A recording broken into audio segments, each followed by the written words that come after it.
संबित पत्रा जी।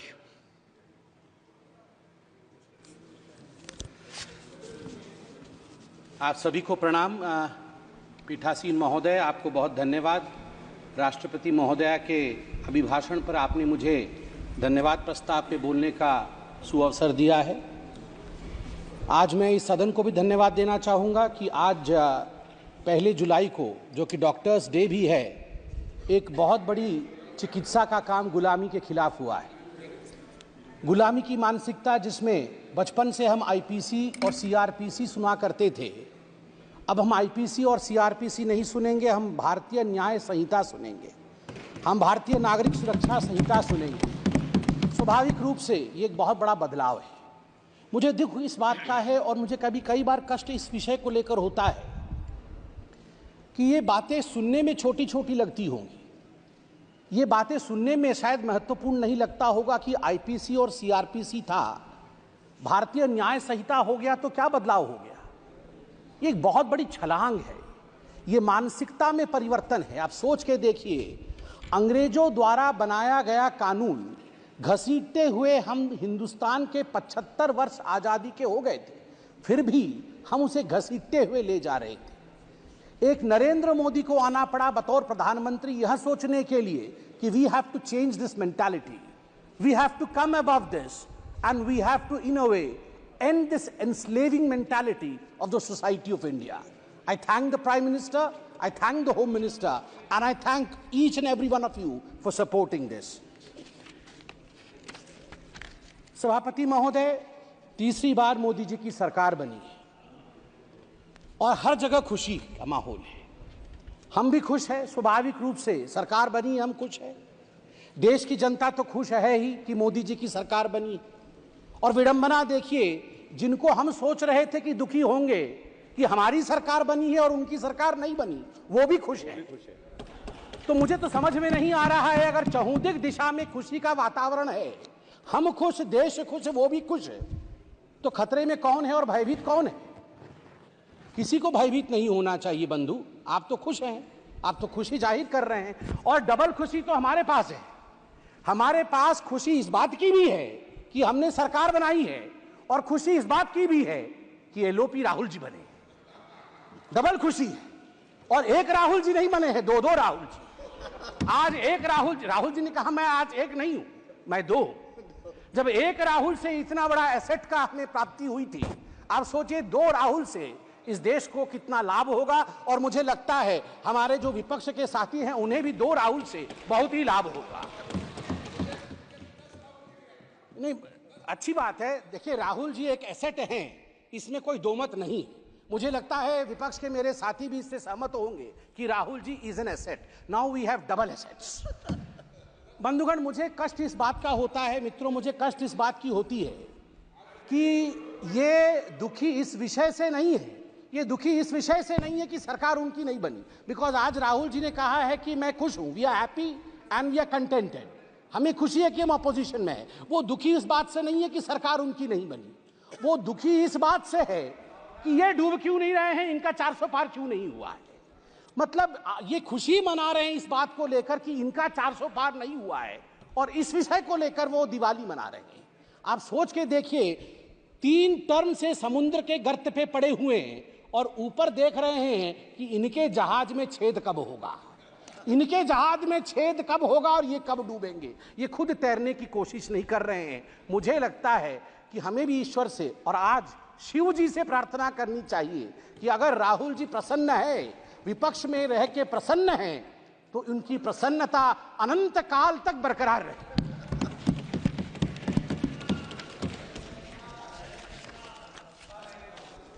सभापति महोदय, मैं पहली बार सांसद बन के आया हूं। इससे पहले आप लोगों ने कई बार टीवी में देखा होगा।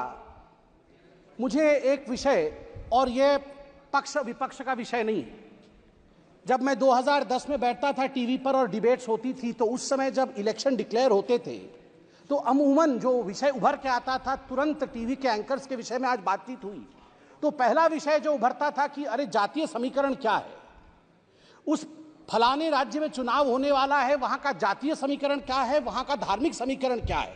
MY समीकरण बनता है कि नहीं, कितने यादव है, कितने मुसलमान है, कितनी पिछड़ा वर्ग है, कितना अगड़ा वर्ग है, इस समीकरण से क्या हम सरकार बना पाएंगे? कौन सी पार्टी सरकार बनाएगी? टुडे आई कैन प्राउडली से that this narrative has been forever killed by the Honorable Prime Minister, Mr. Narendra Modi ji's narrative of development. For the first time in the Indian polity's history, the narration today is how many toilets have been constructed, how many Awas Yojanas have been sent to the poor people. पहली बार आज देश में चर्चा का विषय बना है कि देश में आज 12 करोड़ शौचालय है। देश में आज आवास योजना के माध्यम से 4 करोड़ घर पहुंचाए गए हैं। आज पीएम ग्राम सड़क योजना के माध्यम से 7,45,000 किलोमीटर सड़क बनी है। जल जीवन मिशन के माध्यम से 13 करोड़ घरों तक टैप वाटर पहुंचाया गया है। आज ODF 4 लाख से अधिक गांव आज ओपन डिफिकेशन फ्री ग्राम घोषित किए गए हैं। किसान सम्मान निधि आज लगभग 11 करोड़ 47 लाख किसानों को 3 लाख करोड़ रुपए उनके अकाउंट में डायरेक्ट बेनिफिट ट्रांसफर के माध्यम से दिया जा रहा है। Soil health card 23 crore soil health card बनाए गए हैं। उज्ज्वला के माध्यम से 9.5 करोड़ लोगों को गैस कनेक्शन दिया गया है। सबसे बड़ी बात है कि डीबीटी के माध्यम से लगभग 32 लाख करोड़ रुपए लाभार्थियों को दिया जा रहा है। याद करिए एक ऐसा समय था जब तत्कालीन प्रधानमंत्री राजीव गांधी कहते थे मैं 100 पैसे भेजता हूं, 1 रुपए भेजता हूं, तो मात्र 18 पैसे नीचे पहुंचते हैं, बाकी बीच में ही समाप्त हो जाते हैं। आज मैं गर्व से कह सकता हूं कि प्रधानमंत्री नरेंद्र मोदी 100 पैसे पहुंचाते हैं तो 100 का 100 पैसा गरीब तक पहुंचता है, उसके अकाउंट तक पहुंचता है, कोई बिचौलिया खा नहीं सकता है। सभापति महोदय, आज डेमोक्रेसी को लेकर, लोकतंत्र को लेकर बहुत सारी बातें हुई हैं। और आज ही से नहीं, जिस दिन से ओथ टेकिंग चल रहा है, जिस दिन से शपथ समारोह चल रहा है, उसी दिन से लोकतंत्र को लेकर, संविधान की प्रतियों को लेकर बहुत बातें हो रही है। मैं जगन्नाथपुरी से आता हूं और आज मैं गर्व से यहां जय जगन्नाथ कहते हुए कहता हूं कि लोकतंत्र का जन्म जगन्नाथ धाम में ही हुआ। मैं बताऊंगा, वैज्ञानिक दृष्टिकोण से बताऊंगा क्यों हुआ। लोकतंत्र का जन्मदाता जगन्नाथ धाम है। जगन्नाथ मंदिर ने कलिंग के समय लोकतंत्र स्थापित किया। कलिंग अंग बंग कलिंग कहा जाता है। कलिंग के नरेश, कलिंग के राजा, कलिंग के सब कुछ भगवान जगन्नाथ है। वो तो जगत के नाथ हैं, वो तो ब्रह्मांड के नाथ है। मगर कलिंग में हम मानते हैं कि हमारे सर्वे सर्वा नारायण स्वयं हैं, जगन्नाथ है। वो रत्न सिंहासन पर बैठते हैं। रत्न सिंहासन से कलिंग का आसन वो संभालते हैं। उनका प्रतिनिधि वहां के गजपति महाराज होते हैं। मगर आप देखिए सुंदरता, लोकतंत्र का जन्म कैसे होता है। जगन्नाथ महाराज भी राजाधिराज जगन्नाथ, इस जगत के नाथ जगन्नाथ रत्न सिंहासन को त्याग करके साल में एक बार वो रथारूढ़ होते हैं। वो कहते हैं मैं गरीबों से मिलने जाऊंगा, उनके घर तक जाऊंगा, जो मेरे पास नहीं आ सकते हैं मैं उनसे मिलूंगा। यही लोकतंत्र है, यह प्रजातंत्र है। और जब रत्न सिंहासन त्यज करके जगन्नाथ रथारूढ़ होते हैं, रथ पर आते हैं, तो गजपति महाराज, उड़ीसा के जो महाराज हैं, वो अपने हाथ में झाड़ू लेकर खुद जगन्नाथ के आगे झाड़ू चलाते हैं। उस दिन वो सफाई कर्मचारी बन जाते हैं। और गर्व के साथ मैं उत्कल पुत्र उड़ीसा का निवासी कह सकता हूं। इसी कारण से उड़ीसा में जाति प्रथा नहीं है, क्योंकि हमारे राजा को झाड़ू पकड़ना पड़ता है। जगन्नाथ के सामने लोकतंत्र चलती है और लोकतंत्र की जगन्नाथ की भूमि में राजा भी झाड़ू मारने के लिए बाध्य है। उसे छेरा पहरा कहते हैं। 7 तारीख को रथ यात्रा है, आप देखेंगे राजा स्वयं झाड़ू मार रहे होंगे और तभी जगन्नाथ आगे बढ़ेंगे। यह लोकतंत्र की महिमा है। जब तक सनातन है तब तक लोकतंत्र रहेगा भारतवर्ष में। जगन्नाथ धाम एक ऐसा धाम है, लोकतंत्र के सीख के लिए, अध्यात्म की सीख के लिए आदि शंकराचार्य से हम सब के गुरु नानक महाराज जी ने भी वहां पधारा था। नीलकंठ वर्णी जी ने भी वहां पधारा था। ऐसे कोई गुरु नहीं जो वहां नहीं आए और वहां से शिक्षा दीक्षा लेकर नहीं गए। और आज मैं फक्र के साथ कह सकता हूं, मेरे प्राजी वहां बैठे हुए हैं सभी, जब 1506 में गुरु नानक देव जी जगन्नाथपुरी आए थे और जब वो अंदर गए थे मंदिर भगवान के दर्शन करने, उस समय आरती चल रही थी। उस भव्य आरती को देखने के पश्चात अनायास ही गुरु नानक देव जी के मुख से आरता निकला था, जो अपने आप में आज इतिहास है। गगन में थाल रव चंद दीपक बने, तारका मंडल जनक मोती, धूप मले आन लो पवन चवरो करे, सगल बन राय फुलंत ज्योति, कैसी आरती होए भव कंडना तेरी, कैसी आरती होए अनहद शब्द बाजत भेरी, कैसी आरती होए तेरी। गुरु नानक देव जी कह रहे कैसी आरती तेरी, भव्य आरती है। भव खंडना, भय खंडन करने वाला। आप सोच के देखिए, आज भय के विषय में बात हो रही है। अनादि काल से इस भय को खंडन करने का काम महादेव ने किया है। इस भय को खंडन करने का काम उस सनातन ने किया है, जिस सनातन को मिटाने के विषय में आज ये लोग कह रहे थे और अनेकों वर्षों से सनातन के विरोध में कह रहे थे। मैं केवल और कुछ शब्द कह के अपने विषय को शांत करूंगा। सभापति महोदय, आज मुझे बड़ी तकलीफ हुई कि हिंदू धर्म को लेकर आज यहां पर जिस प्रकार से विषय रखा गया है, यह अनुचित है। आज यहां राहुल गांधी जी ने सभी के सामने कहा कि हिंदू धर्म को मानने वाले जो अपने आप को हिंदू कहते हैं वो हिंसक है।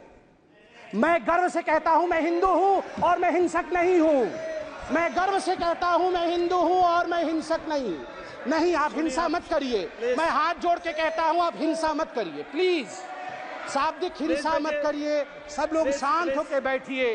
राहुल जी ने ऑन रिकॉर्ड कहा है जो अपने आप को हिंदू कहते हैं वो हिंसक है।